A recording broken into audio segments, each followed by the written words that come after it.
Welcome to the Scaling Japan podcast. I'm your host, Tyson Bettino, and on today's episode, we have Neil Curtis. He is the founder and CEO of Rising Sun Commerce, helping international brands succeed on Amazon Japan.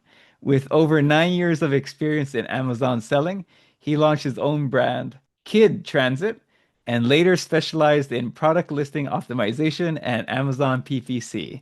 He's worked with dozens of Western brands to localize and grow their presence in the Japanese market. And what got my attention from Neil is that he posts regularly on LinkedIn. So if you are interested about Amazon in Japan, I highly recommend you follow him on LinkedIn. And Neil, it's so great to have you on. And could you please introduce yourself? Yeah, great, Tyson. Thanks for having me. So, as you said, I've been running an Amazon Japan agency. I've actually been running the agency for 9 or 10 years. And I started Kid Transit actually before that. So maybe 15 years ago, I started Kid Transit. But that was an Amazon first kind of brand.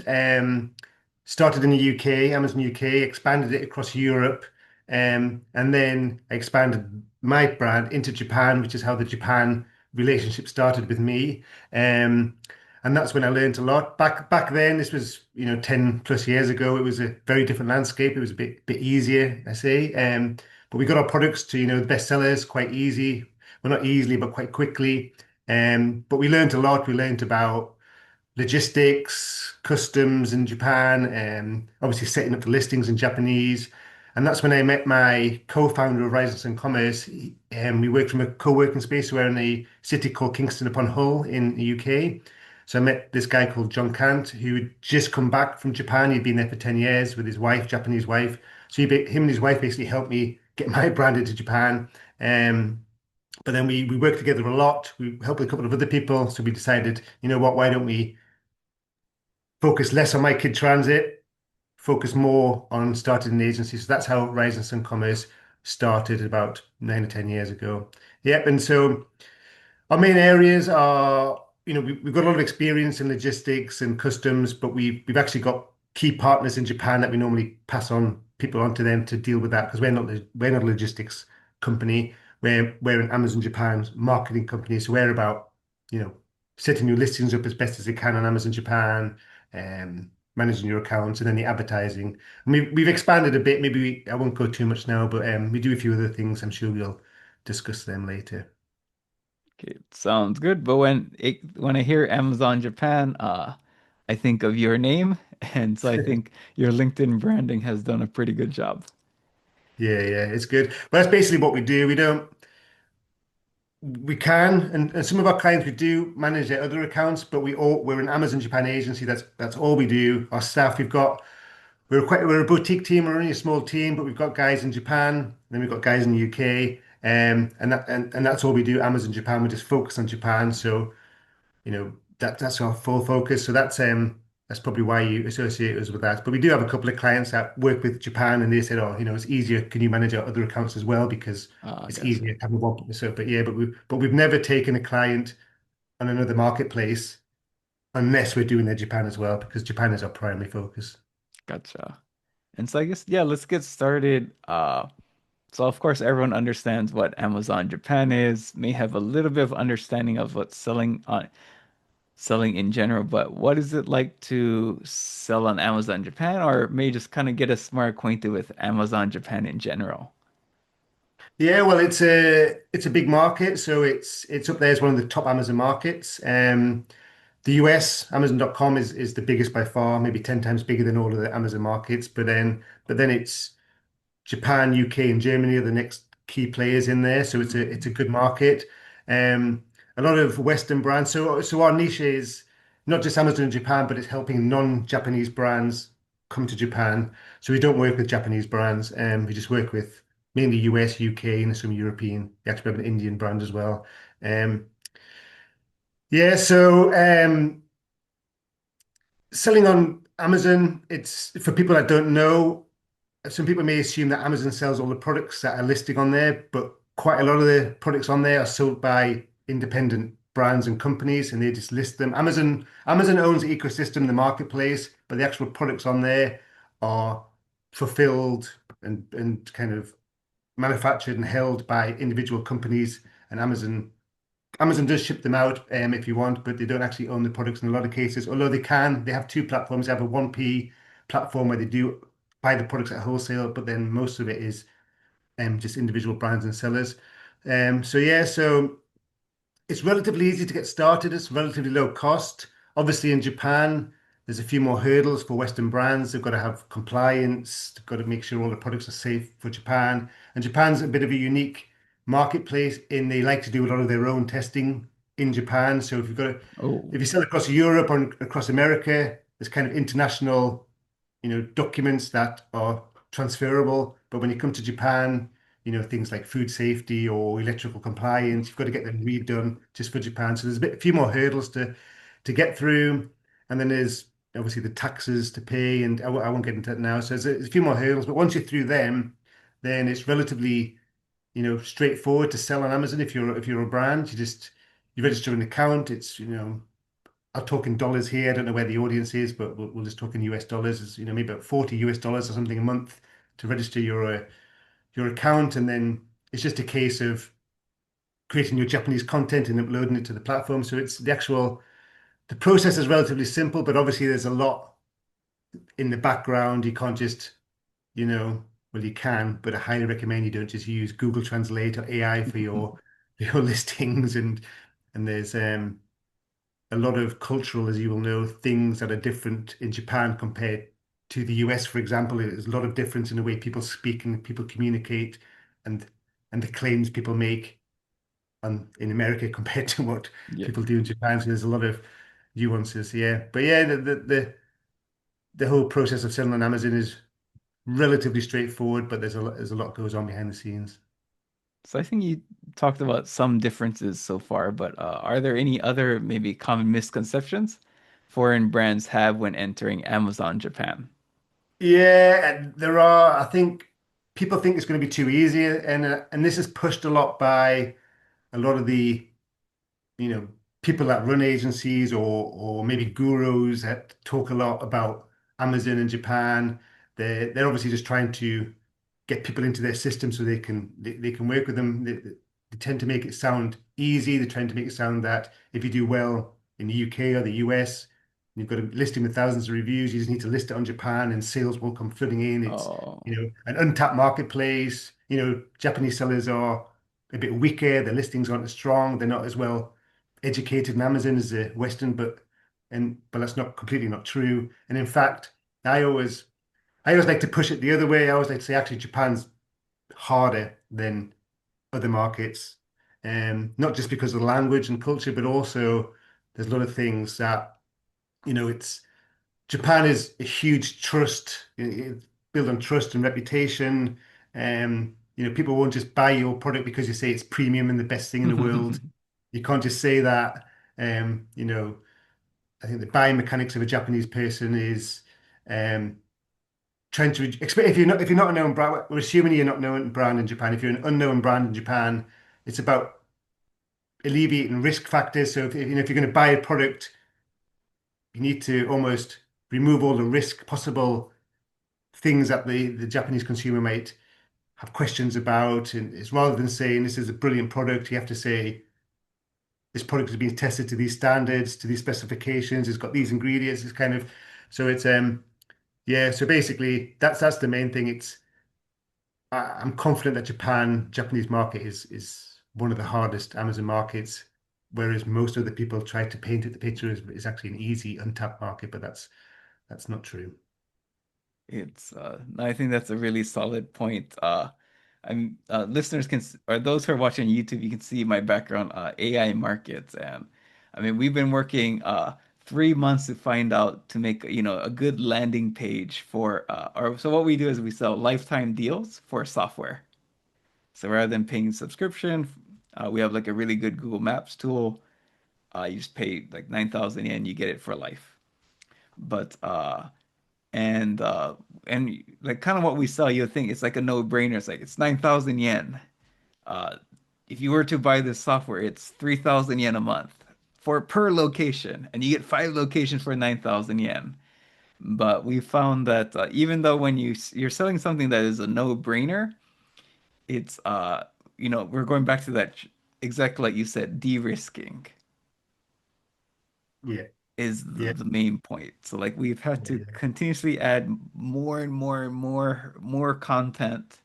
Like the page is getting like, it's becoming a novel by now because we're trying to de-risk so many elements. So no, I think that yeah. was a really great But I point think on. I think when you're talking about pricing there, I know it's a bit different, but we've got our prices for our work, and it's not cheap. But I think when we're speaking to these brands, go, well, I've got a great UK listing. It does, I don't know, £50,000 British pounds a month. It's got thousands of reviews.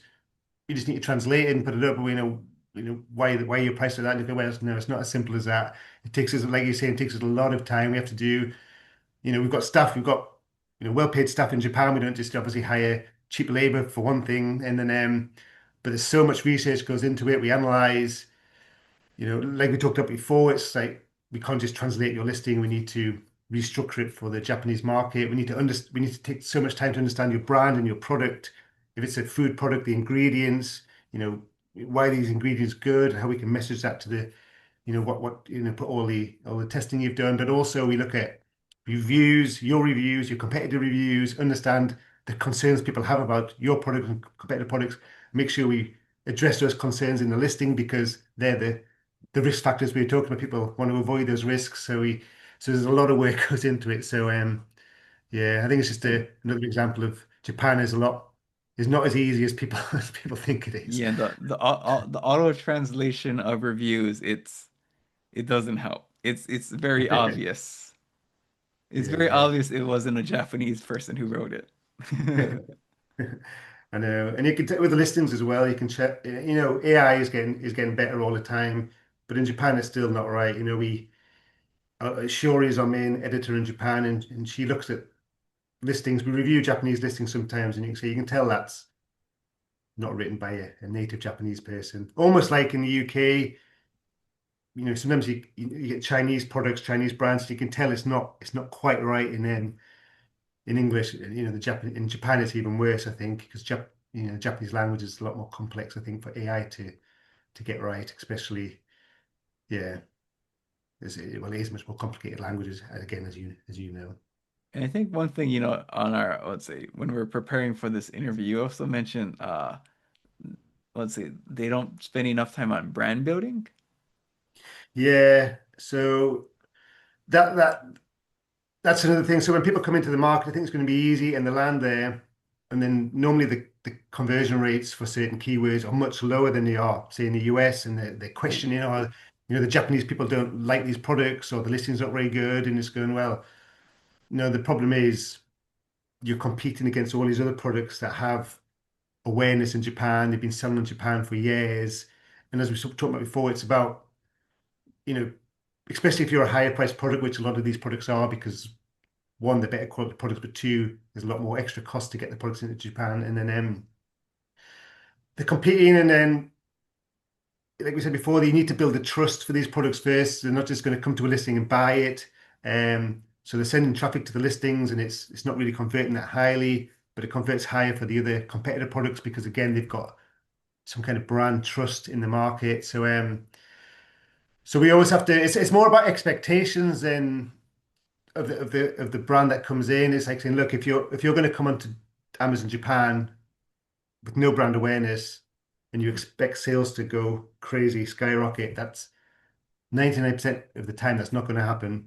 If you've got a mindset that, yeah, I'm happy to invest and slowly grow and get more awareness on Amazon, then eventually sales will grow, but you probably will hit a natural plateau because you need some kind of brand awareness. So we always try and encourage them, if they can, to either before they launch do some kind of awareness campaigns in Japan just to get people to know the products, just so they've got some kind of higher level.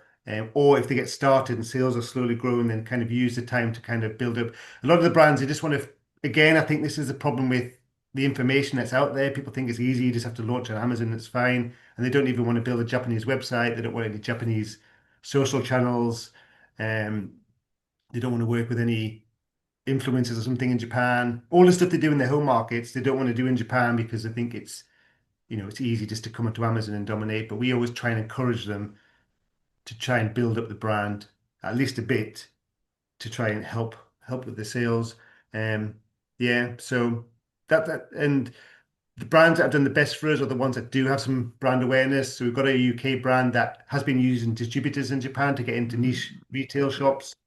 And when they launched, their trajectory was much higher because one, they had the base of branded sales, but also they converted higher on the general search terms because they had that trust. They didn't have to convince the Japanese consumer that this was a good product just from the words. They used the words, yes, but they also had the brand awareness. So gotcha. Yeah.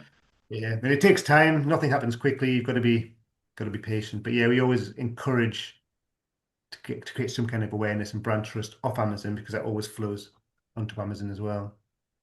Sounds good. And we can probably dive a bit deeper after. And I think I guess my last kind of like introduction question is, I guess what does it take to set up your own store on Amazon Japan? Yeah, well, if you've got your own store in another market, there's Amazon has the options to say, yeah, expand globally. So you can say, yeah, expand this to Japan, but you have to re-register and re-verify your Japanese account. And I'll also say Japan is a lot stricter.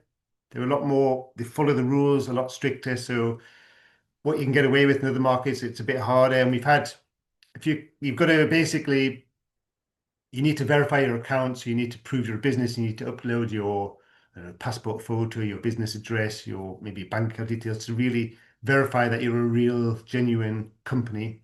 And Japan's very strict with this. And we've had a few clients that has taken quite a long time to get their accounts verified because basically Amazon questions everything. They look at maybe you submit you have to manually type in your address, then you upload some bank statements from your business. And if there's a slight difference, even if, I don't know, even if it's the same address, but there's a slight difference, they will reject it. And you Gotcha. have to, they're very, very strict. So anyway, that's the main hurdle. But once the account's set up, and then the next hurdle is depending on your product you want to sell, you may need to get approval to sell that on Amazon. So I've posted a bit about this recently on LinkedIn. We're working with a company that's electronics device, and you have to get the testing done in Japan. So you need to get a Yes. PSE mark, all the testing, the METI testing, conformity documents. Need to get all this done um, and get this put onto your product. And then you have to apply to the Amazon safety team to get them to approve it. So you have to upload all the documents and they check it, manually check it. It's not a bot, it's not an algorithm. Someone is manually checking all these documents and making sure the category you say the product falls under is right. And so that's another thing. But in a way, it's good because it kind of hopefully stops the non-legitimate sellers and products getting on there. But it's these are things you have to do. Again, if you've got another baby car seat company, and again, they're having a lot of problems getting their products approved because the Amazon team in Japan are very thorough to make sure Mm, everything is to the gotcha. perfect standard to sell in Japan, which is a good thing at the end of the day because you want genuine high quality products on Amazon. But in other markets, I expect sellers may find it easier to list their products because maybe the checks aren't as thorough. But yeah, but once you've done that, then you upload your products, and then there's just the final hurdle. And because we've been doing this a long time, and it didn't used to be this bad, but Amazon's bringing in more and more rules, I think, to make sure Gotcha. the, Yeah. the platform's more and more trusted. The final hurdle is you go to list the product on Amazon, and if it's listed on another marketplace, so if this same product sells in the US, there's something called an ASIN on Amazon. That's basically an identification number. That's kind of in Amazon's system. That one ASIN represents a product on no matter what marketplace it's on. Gotcha. So it's going to be the same ASIN in the US or the UK or Japan, and that's why reviews can come over because I it's see. and so you can list it with the ASIN, but then the final point in Japan is if you're going to sell the product, you have to prove to Amazon that you actually own the product. So you Oh, have to upload, if you're a say distributor or a reseller, you have to upload and purchase invoices or commercial invoices from the manufacturer to prove you physically own the products to sell. gotcha. Yeah. Um, or if you're the manufacturer, you have to upload physical photographs of the product and close-ups to show that you actually own the products. And that's kind of the final hurdle. And again, it depends what category you're in, what kind of product gets more or less difficult. But then once that's done, yeah, it's quite simple. So I'm just going to speak assuming that people don't know Amazon. Um, so just stop me if you think I'm too getting too granular. But then yeah, you just list either the ASIN, or if you don't have a product already selling, it's just the manufacturer code, the UPC code or the EAN in the UK, so the codes. But yeah, the kind of reference code, you load that in. Then you just have to set up your listing. So Amazon's just got set fields. So you got the title, the bullets, description. And there's a lot Mm, of back-end fields to fill out. So you just fill these out, submit it, and then yeah, that's basically it. It shows up on Amazon as a product. And then your next choice is, do you want to fulfill it yourself? So if a customer places an order, do you want to store it in your own warehouse in Japan and ship it with Japanese Post or whoever you want to ship it with? Or do you want to send it into Amazon's warehouses so Amazon store it for you and then they ship it for you? And we always recommend the latter. We always recommend storing Amazon. Um, so FBA, it's called, fulfilled by gotcha. Amazon, and because then the shopper gets 1 day delivery if they're on Amazon Prime, and then it just removes all the logistics problems. And also Amazon prefers that, and it kind of, well, Amazon don't say this, but everyone knows they may show your product more readily to shoppers if they're fulfilling it, because if they could trust, because they want to trust the system. They Gotcha. want The quality. Amazon's Yeah. main benefit. Yeah, Amazon's main benefit is they want the customer to be as happy as possible. So if they can control all the logistics and shipping, then that's better for them. Yes, that's basically this. Then once you're up and running, that's the main thing. People, in theory, can find your product um, by doing search terms.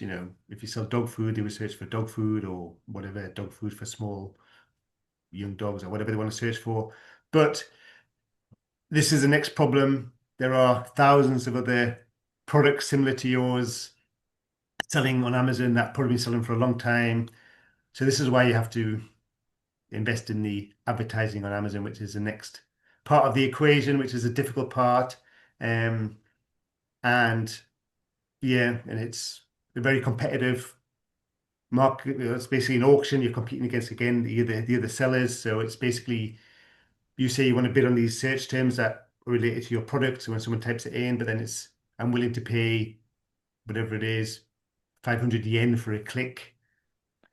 And Gotcha. then, but if a competitor says, "Oh, well, I'm willing to pay 600 yen for a click," they're Gotcha. going to Yeah. show they're going to show up ahead of you in the list, and so it's kind of Wow. it's you need to and you basically just got to run these ads, understand the data, understand your conversion rates, whether it's profitable or whether it's not profitable, and adjust your bids accordingly, and or because there's obviously organic results as well, so there's natural unpaid results in Amazon, but basically where you show up is based on sales velocity, overall sales velocity, but also sales velocity for those individual search terms. So if you say again dog food, say you sell more products units when someone types in that term than the competitors, you're going to show up ahead of them in the search results organically. So the advertising sometimes gets more complicated than pure profit and loss. It could be, okay, we're willing to lose money on the advertising if it's driving up Yeah. organic. So it's yeah. So that's I see basically what the you mean. process. Yeah. Yeah. Right. But that's the same in all Amazon markets. It's not true for Yeah. Japan, but it's that's why nothing generally happens quickly, because unless you've got deep pockets and you can throw money at it, yeah, it's a slow process, a gradual process. But I think in Japan as well, you need to be even more willing to play the long game and slowly grow, because yeah, it's a bit more difficult. Gotcha. Yeah. That makes sense. And I guess too, if you're a new brand too, you might have to do paid ads to create awareness. Yeah, exactly. Well, you definitely have to do the ads on Amazon. And there are things like Amazon store pages, brand store pages, which are almost like mini websites within Amazon. So if you go to a product page and I think near the top it says the brand name, you click on that and it goes to there. If they set it up, it goes to a store Gotcha. page, Yeah. which is almost like a mini website, and you can run ads to that as well. But yeah, if if you want to grow and you want to almost make it easier on Amazon, yeah, doing paid marketing off Amazon as well is Gotcha. Yeah. is always recommended, but obviously that's more expense and more trial and error at the start. So let's dive a little bit into kind of like the marketplace behavior. But is there any differences between how Japanese consumers search on Amazon versus other markets? Yeah, well, from our experience across lots of different categories, we've noticed that in Japan, there seems to be a lot more focus on the very kind of we call it short tail, smaller kind of search terms, whereas in other markets there's more longer tail search terms. So I'll give an example. So we work with a bedding company. They sell, pillowcases, duvet sets, and bed sheets. And we've got access to Amazon is giving you more and more data now, and there's something called brand analytics and search query performance data, which is Amazon's real data. So we can see that across all their markets. And we see in Japan, so pillowcases, for example, we get a list of all the search terms that people are using for pillowcases to find their products. And just the term pillowcase, just a very short, simple pillowcase, I think drove 80 to 85% of all sales for that category. And then after that, it might be 100% cotton pillowcase or the size. But then that's in Japan. So basically, what it tells you is if you don't dominate and do really well in that one search Yeah. term, your sales are going to plateau at a very low level. So you've got to compete, and it's very competitive. But in the US, for example, I think there was the term pillowcase wasn't even the biggest one that was down the list. I think it was other longer tails, maybe 100% cotton pillowcases for whatever size it is. That was the top one. I think there was maybe 30 search terms that did 80% of the sales volume in the US, whereas there was only one search term that did 80% of the sales volume in Japan. So and it was the same for the UK and in Germany as well. There were different types of search terms, but there was a lot more depth, a lot more terms to compete on and generate good sales on. But in Japan, that was quite extreme for that one. But we see it for a lot of the products. There's only a very small number of search terms, customer search terms, that generate most of the sales volume. Whereas in other markets, you can get quite a long, generic, quite niche search term, and you can still do good sales. But it's not in most categories. It's not the case in Japan. So that's why it's always even more important if you can get some brand awareness, because if you can get people searching for your brand name, then obviously that elevates your sales, and you're not just competing on those generic search terms.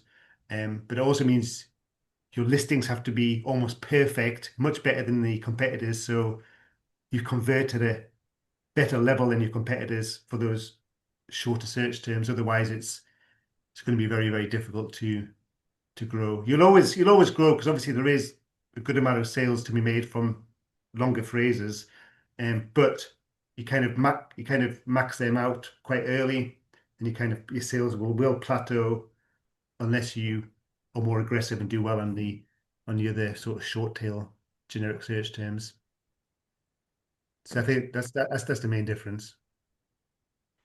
And I guess anything else that can impact sales or conversion rates? Yeah, so well, Amazon's quite simple in a way. It's very complex, but it's quite simple. Basically, the quality of the product, obviously, reviews play a big part, but then price is always the main driver on Amazon. Amazon, you know, it's built its business on being the lowest price we can get. And actually, even I don't know if you know this, even price matches are there. So it actually scours the web. If your product's being sold on your Oh, own website or Rakuten in Japan or Walmart in the US, they'll Amazon looks at the price you're selling at and these other things, and you have to be the lowest or the same price on Amazon. So if you run a sale on your website, say you're selling for 30% lower on your website, that's yeah. and Amazon crawls it and discovers that, it will it will either not show your product as much, or you will lose what they call the buy box on Amazon until you drop your price down. So Oh, it's that's Amazon's price sensitive anyway. But in Japan as well, we found that, and again, not all categories, but a lot of categories, the price is very competitive. So taking this bedding company again as an example, because we've done a lot of analysis recently for them, um, we saw that the price they're selling for in Japan is similar to the other markets. So they're not trying to sell it for more in Japan, but we noticed that the difference between them and the main results that show up on Amazon is bigger in Japan. So there's a lot more. lower priced, good quality products in Japan compared to another market. So price is a lot more competitive in Japan for a lot of products. And it doesn't mean you can't do well with the premium product that's higher priced. But again, it's about building the trust up, and it takes more time to build the trust up and make sure the Japanese consumer almost has no negative thoughts in their mind about your product after reading your listing for them to buy. So it's yes, that's the main thing we saw. But and we saw as well. So we did some work with a massage roller brand, and they saw that there were products selling for more than they wanted to sell at on Japan. So they thought, oh yeah, that's great. We'll match their price on Japan, and we'll just dominate. I think it's going to be more of a braver or overconfident US mindset. We'll just dominate Japan. We'll just blast loads of ad sales and force our way to the top. But it didn't happen. They found their conversion rates were a fraction. Say they converted at 10% for the term massage roller in the US. I think they were just converting at 3% or 2% in Japan. They're trying to force it. The listing was great, looked really nice. But they just couldn't do it, and they couldn't understand because these products that were selling at a higher price than them, doing a lot more sales. But what we saw is there were hundreds of products that looked almost identical to theirs that were 50% lower price. So they were, Oh, I see. and the ones that were doing really well were actually well-known brands. So we dug into it and we go, yeah, these higher price products, look, they sponsor. I think one of them sponsored the Japanese rugby team or something. And so they had all this awareness and all this stuff off Amazon, like we talked about, which to this Japanese brand that did their research, they didn't see any of this. They just assumed, look, we could just come onto Amazon, match their price, do better than them because this competitor didn't have a great listing. It was this new brand, the listing was definitely better in terms of an Amazon listing, but that kind of didn't matter as much because of that. So they were competing against all these lower price products that almost look exactly the same, with no brand awareness. So yeah, price is something you have to take in mind if you want to only focus on Amazon and want to grow quickly, then you're going to have to consider maybe some promotions at the start or some pricing reductions at the start until you build that level of trust. Um, then maybe you can slowly increase your price, or you have to do the brand building to if you want to sell at your premium price on the first day, or expect low level sales and very slow growth.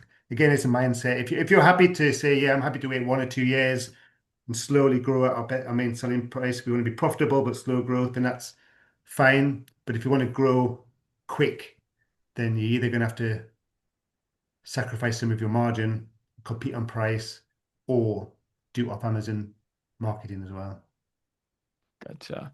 And what about maybe expectations around discounts and What do you mean coupons or from the uh shopper or from the from the shopper's point brand? of view in Japan?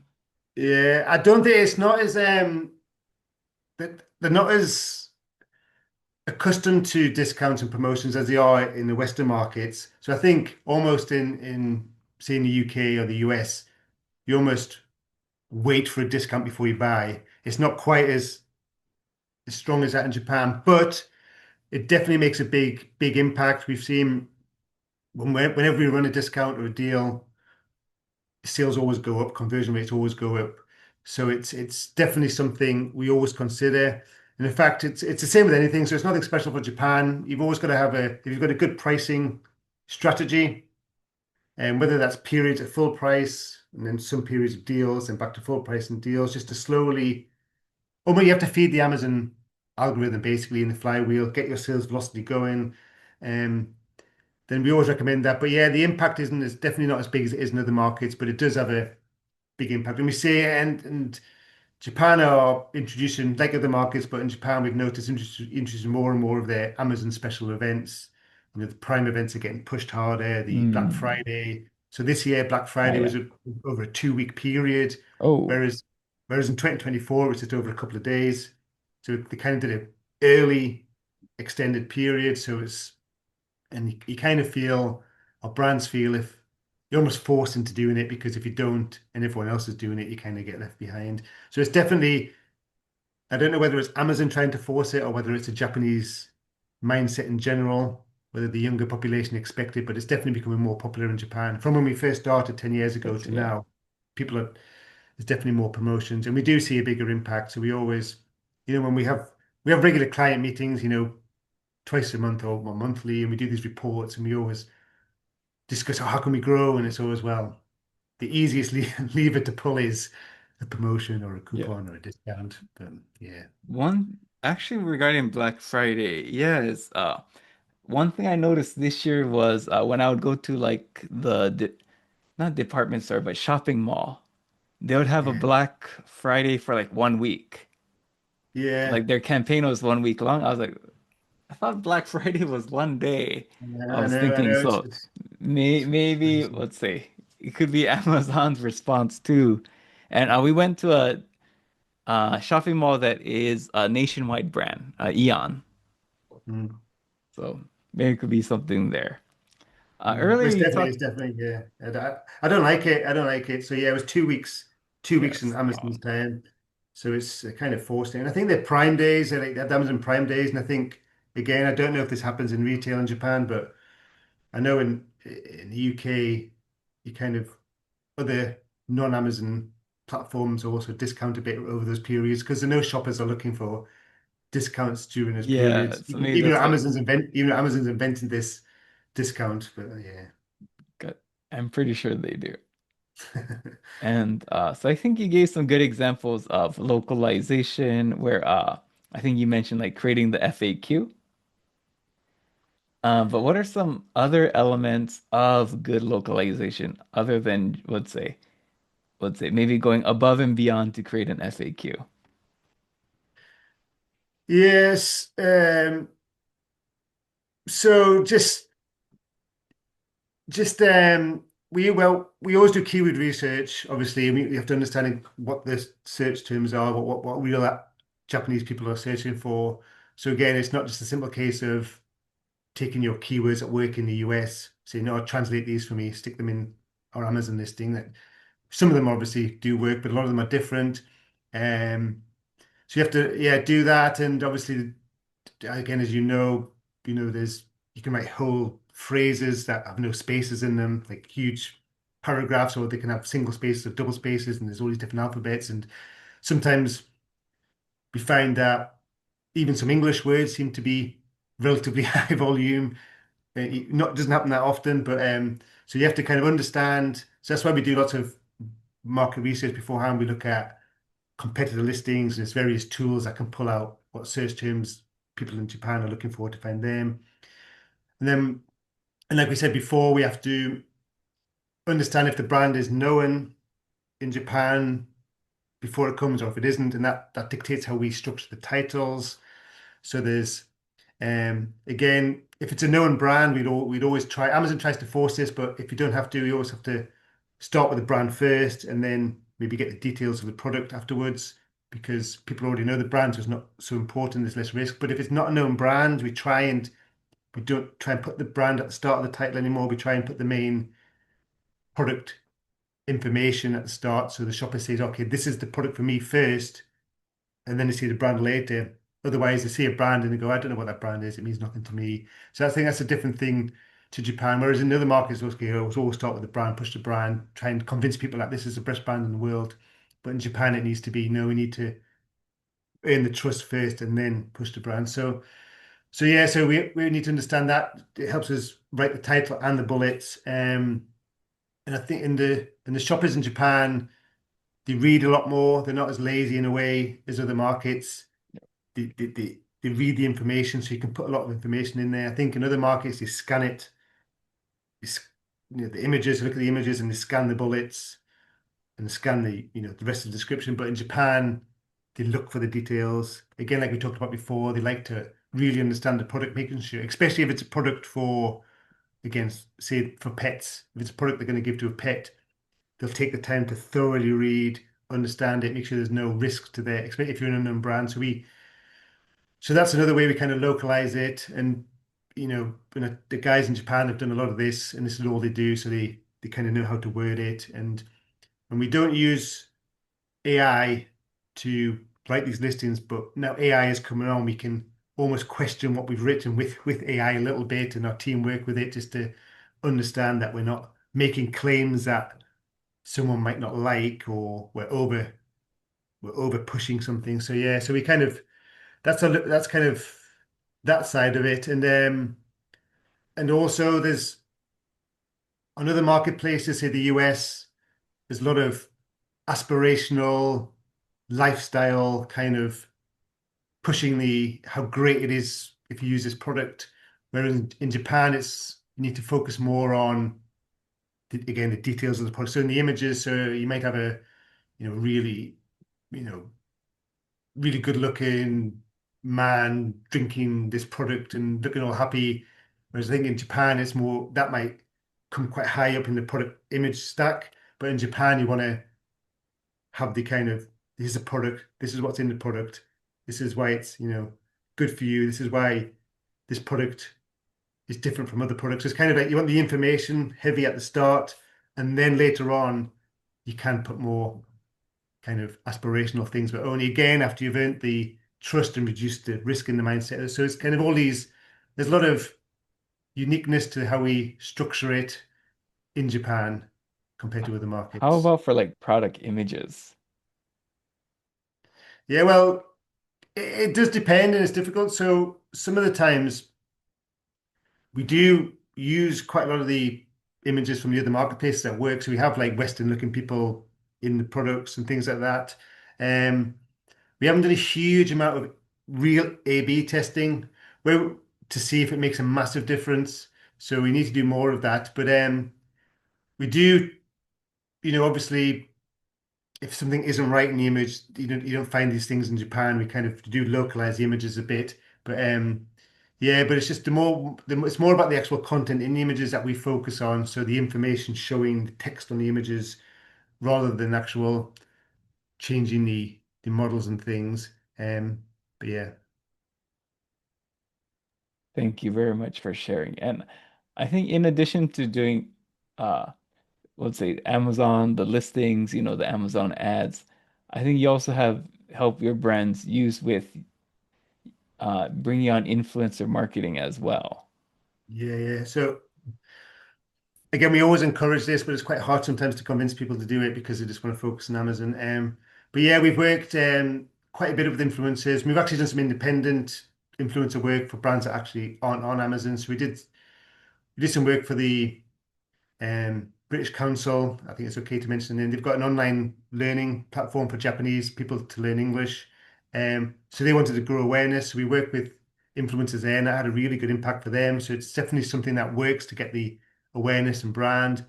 And I think and we've done that for a few of our clients as well. Not many, because unfortunately, a lot of them aren't keen. We've done it with a few of them, and it's been really good. One, it Mm, generates a lot of good Japanese content, so we get real Japanese people using products and talking about the products, so we can work with the influencers to use that content on their listings, almost like user examples. But yeah, we've done. We like to focus on YouTube for two main reasons. One is you can have longer form content so they makes can sense. talk about the product. And you get a lot of metrics, you get a lot of comments as well, so you can understand how engaged the influencer is to their audience. So we can see that kind of, and you get the kind of metrics like easy number of views, etc. And you can put descriptions in YouTube and links, Amazon links back to the product. So you can do all sorts for tracking. That's why we like it. And also because it stays around for a long time. Because I think Instagram and TikTok, they're kind of almost like a flash in the pan and then they Uh, disappear. totally. Whereas YouTube stays long for a long time. But YouTube, people can search YouTube and find your Yep. things, or people discover one of your videos, you go back to your catalog and look at other videos. And we've had some videos we did 4 years ago, and we normally measure we normally charge on a performance basis. If we're going to do it for clients, we say, okay, we'll charge you X amount per thousand views the video gets on YouTube. We normally measure this after an 8 weeks or 2 month period, 8 week period. We say, okay, we'll look at your views after 8 weeks, and that's what we'll use as our metric um, to charge you in the success, whatever, how many thousand or hundreds of thousands of views you got. But we've seen, so we do that, then we stop working with it, and just out of interest, we went back 4 years later to look at this video. And I think the sales had, I mean, not the sales, the views had tripled from what it That's was good. after the 8 weeks. Yeah. And actually, we had it after 8 weeks, 1 year, and then 4 years. So it actually gone up after 1 year, but then after 4 years, it was still going up. So people were Gotcha. still finding. So so basically, what the client paid, they've got so much more benefit for it Yeah. because people are still discovering the product. And Interesting. yeah, so that's why we like YouTube as well. Um, and yeah, and it definitely has an impact. So we ran this one campaign. It was with a baby car seat product, a different one, and their sales were low. I think they were doing a couple of sales a day. It was an expensive product, $200 product in Oh, US dollar products. So it's an expensive product. They did two sales a day. They were getting maybe 50 sessions, which are people on their listing a day. Then we ran this campaign, and I think it got 50,000 views. So it went quite well within a 3 or 4 day period. And we saw a massive spike in sessions. So I think their sessions went to almost 1,000 sessions a day for 2 or 3 days after the video went live, which was uh, 10 to 20 times more than normal. And but then for the next 2 or 3 weeks, it stayed at a high level, maybe a couple of hundred sessions a day, so maybe 4 times higher than normal. And we were doing no more with the ads, we do nothing else. So this is obviously driven by this. gotcha. Yeah. Um, and their sales went up to, I think, to about 10 units a day for a few days. So significantly higher than the two it was doing. And it did drop off and it came off. Um, but yeah, but it basically just shows that it definitely has an impact. Because I think sometimes influencer marketing can seem a bit, bit fluffy. Does it really do anything? But it definitely does. Obviously, it depends on who you get and how engaged the influencer is with their audience. Because obviously the names they have influence. They have more impact compared to just running an ad. Because if you run an ad, someone just sees an ad and then they click it or go Yeah. off. But if they see someone they trust, it's like if you talk about something, say you've got a product to your audience and you say this, I think this is good for you, they're going to take a lot more notice of you telling them because you've got some influence over your audience, you've got some kind of relationship. So that's where I think it's really good to do. So yeah, so that's what we do. We've done a few campaigns and it's worked. So that's one thing that we like to do, but it's getting more expensive. So price is a consideration. When we first did it, we were paying. Again, we like to do it on performance. We do per 1,000 views. We're paying equivalent to $5. These are obviously Japanese influencers, so it's in yen, but we'll do it in dollars anyway. But $5 per 1,000 views. But fast forward to now, that was 4 years ago. Now they're asking at least $30 plus per Gotcha. 1,000 views. So it's gone up a lot. Gotcha. Yeah. But But we've done a couple of recent ones. So the British Council one was quite recent, and they definitely saw a positive ROI on it. So it's definitely worth it. And I think as well, the long-term benefit like we talked about. So it's not just the 2 weeks after the video goes live. It's 1 year later, 2 years later, three. And the more you do, it just compounds, and people find it, and it goes. So we recommend doing it definitely. And to go with that, if you're going to do it, then we recommend you have a brand website. It doesn't have to be an e-commerce website, but it just needs to be somewhere. If people search for you, they can find it. Again, for trust, and it can link back to your Amazon listing if you want to buy. And again, social channels, again, for the same reason, because some people, especially the younger generations, they do spend a lot of their time on social, Instagram, for example. So having a profile there adds to the trust. If they search for you, they can find you, they can see content, again, for trust. I mean, also for contacting, so people can contact you. Um, and then the final thing we like to do is some PR, some press releases. We've done some press releases for a brand. Again, just not as much as we want, but we definitely saw an impact again. And we can measure this directly because of the Amazon data, how many people search for the brand name. So we can monitor daily how many people on Amazon search for a brand name. And we did these press releases and we saw a big spike in impressions of searches for the brand name. And then not straight away, but a few days later, we saw a gradual little increase in sales. Yeah, so we definitely recommend that. And then finally, these things always have an impact that you don't expect or can't really measure. So we did some influencer YouTube work for a brand, and we had a website for them. And then it must have been 3 or 4 months later after we did it, we just got an email through their website because we had an email contact form on the website from a magazine called Oceans Magazine. I don't know if you know, it's a lifestyle magazine. Have I got it here? Yeah. So First time this to hear it. Yeah, so this magazine here, the Japanese male lifestyle magazine, they're quite a good. I think they've got quite a lot of readership online, a physical magazine that gets sent out, and also a digital magazine. So they just contacted us. They must have seen the YouTube video because we did nothing else, and they said, "Oh, we've got a spot for a feature for this kind of product. Could you send us a free product and we'll feature you in a magazine?" They normally charge, I think, several hundred or thousands of dollars to advertise, especially for a full feature. But they did it for us, and again for this brand, it had a big impact on their sales. Mm. So things like that kind of happen by That's accident. yeah. The more you do, but if you stay on Amazon, it's kind of quite isolated and harder. So yeah, we highly recommend doing stuff like the influencer marketing, and then we've got quite a lot of experience now, and we've got a list of trusted influencers that we worked with before, but then we've also got a good process of finding and researching and contacting and working with influencers. Yeah, so that's something else we're doing. That's another part we want to push. So Amazon's always going to be our focus. It's always going to be the point of sale, but to get more people to know about your brand and products and overflow. Yeah, and we don't we haven't got a Rakuten. We'll talk about Rakuten a little bit. We haven't because Amazon and Rakuten are about the same size in terms of market share in Japan. Amazon's coming up strong because Amazon wasn't that big so long ago, and it's Mm. coming up strong. But if you're doing all this marketing work, a certain percentage of people are going to go to that other platform to buy. So it's probably an idea to get in there. So we're pushing some of our clients to let us get them on there, but it's a lot more involved. I won't talk about it now because it's not what I say, but it's a lot more expensive. I think it's several thousand dollars up front just to get listed on there. And there's a lot more in depth. They actually, if you're a non-Japanese company, if you're a UK brand wanting to go on Rakuten, they send someone physically to your location in the UK to visit your business, check your reel, check they want photographs of your warehouse so it's a lot more old school, thorough process. So anyway, but Gotcha. So I guess that's why but they do have to charge more. yeah, yeah, but it's probably a good idea to be there if you're doing this work. But anyway, yeah, our focus is Amazon. But just let people know if they're interested. If we Gotcha. potentially do that as well. So I did have two kind of setup questions, but one Yeah. was, can you make a rocket, or sorry, can you make an Amazon store without being incorporated in Japan? Yep. It's a very common question. And it's hard to get the information out there.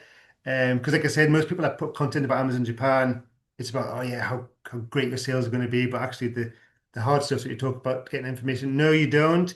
Um, so yeah, anyone can just sell. There is extra financial. You don't have to be incorporated. And I don't know if your next question is going to be about Japanese consumption tax. If it was, I'll answer both of them. I don't know if it was, but It was anyway. going to be importer on record and Okay, consumption okay, tax. okay. So Okay, let's talk if you about that take care first. of both.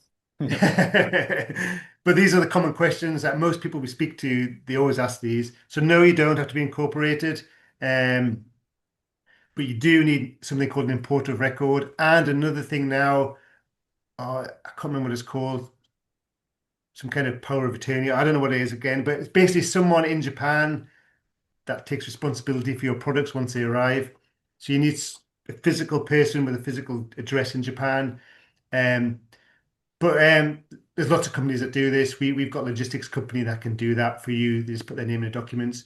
So you need an importer of record, needs to be in the documents, needs to be submitted to the customs people in advance of things arriving, as well as any regulatory documentation and things to get through customs. And again, the importer of record can submit all this for you. And the reason is if your stuff arrives at Amazon, there's a problem and the customs aren't happy, they need someone to contact in Japan, and they contact this importer of record, and they can either deal with it on the phone or email, or if need be, physically go to the port and sort it out. So that's why you need someone to take responsibility for it. So yes, you need to do that, but it's an easy process. It's basically just some paperwork, and this company will do it for you, and it's relatively low cost, I think. And then yeah, so there's those two things, and then if you're not Japanese consumption tax, so for people that's basically the same as VAT in the UK or whatever, or Europe.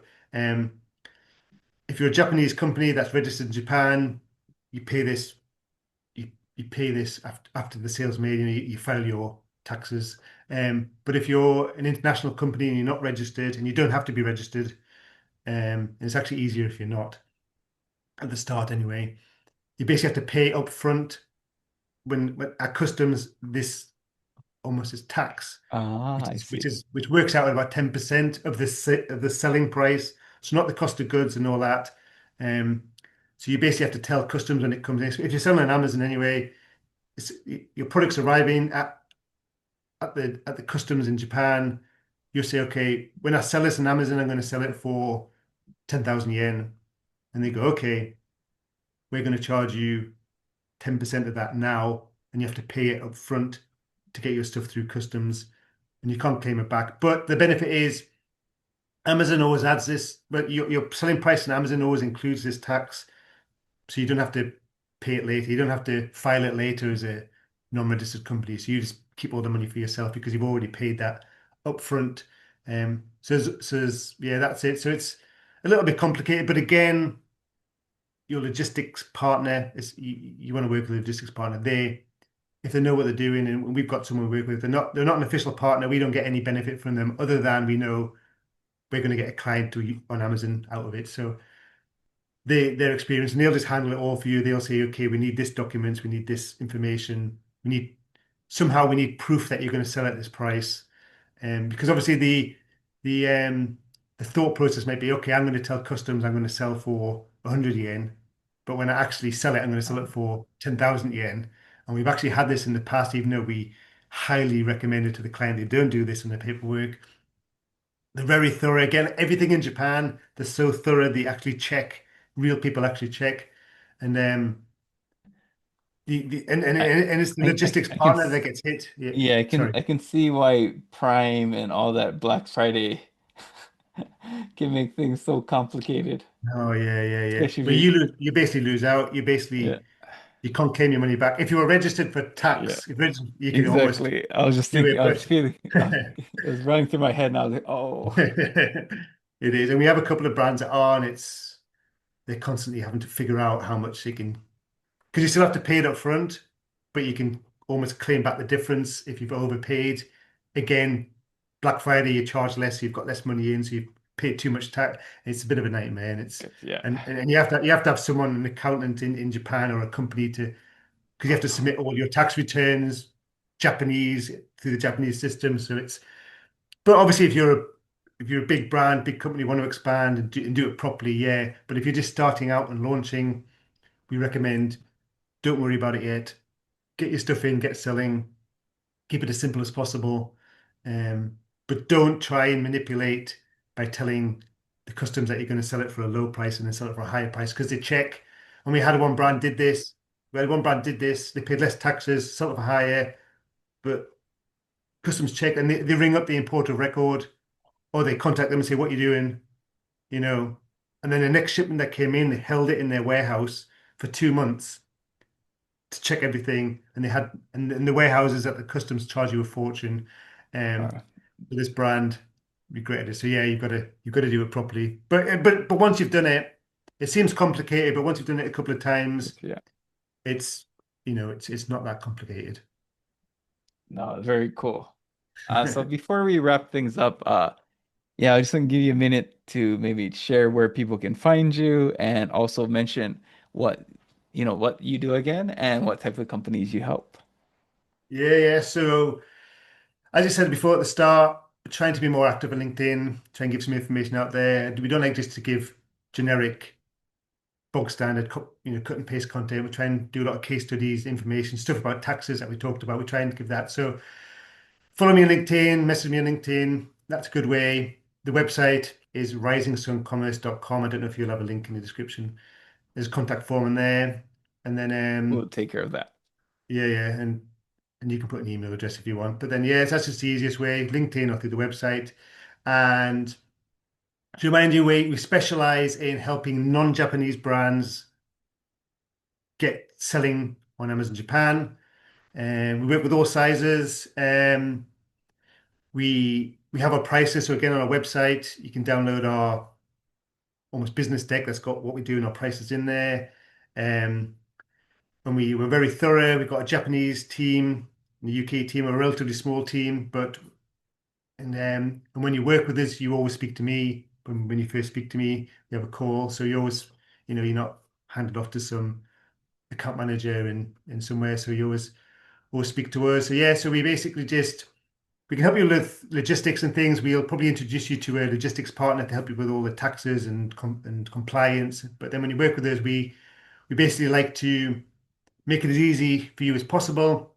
We like to get access to your account, register all your products on Amazon Japan, upload all your content on Amazon Japan, work with Amazon support to get things approved and make sure everything's right. And then we can handle all your advertising on Amazon to help grow sales and come up with strategy and reporting.